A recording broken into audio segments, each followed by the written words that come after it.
Where love is, there God is also. In the city lived Martin Avdiyeich, a shoemaker.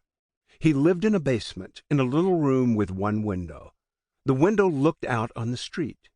Through the window he used to watch the people passing by, although only their feet could be seen. Yet by the boots Martin Avdiyeich recognized their owners.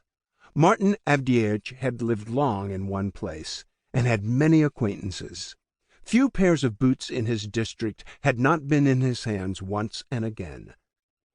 Some he would half sole, some he would patch, some he would stitch around, and occasionally he would also put on new uppers. And through the window he quite often recognized his work. Avdiyeich had plenty to do, because he was a faithful workman, used good material, did not make exorbitant charges, and kept his word. If he can finish an order by a certain time, he accepts it. If not, he will not deceive you. He tells you so beforehand.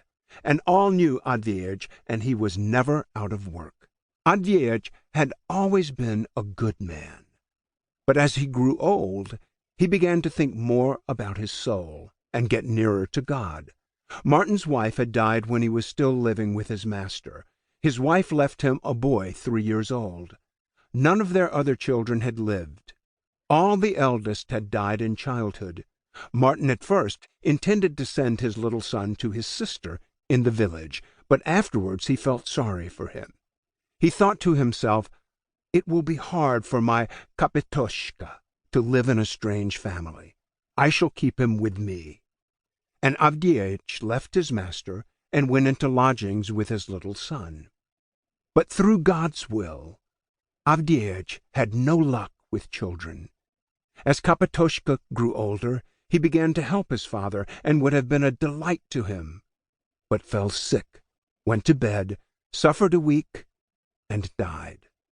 Martin buried his son and fell into despair.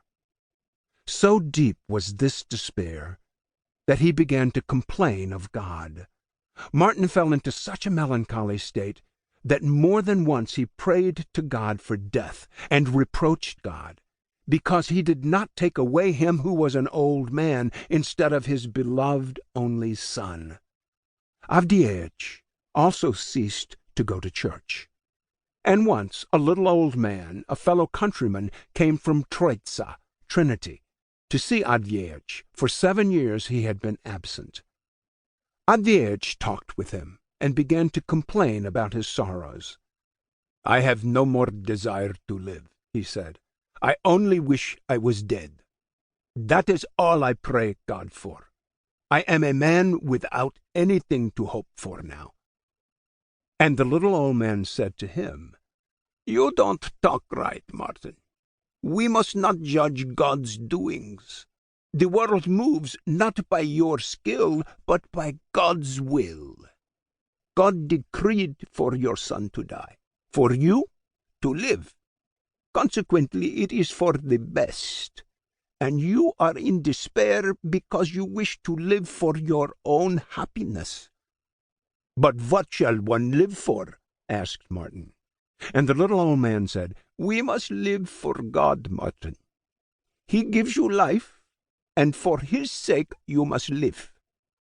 When you begin to live for him, you will not grieve over anything, and all will seem easy to you."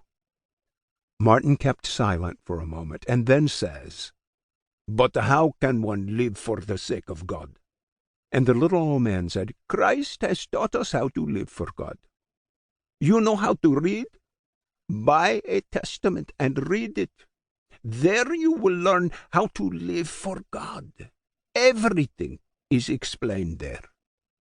And these words kindled a fire in Avdiyeich's heart.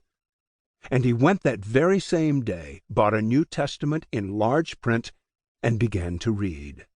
At first Avdiyeich intended to read only on holidays, but as he began to read, it so cheered his soul that he used to read every day.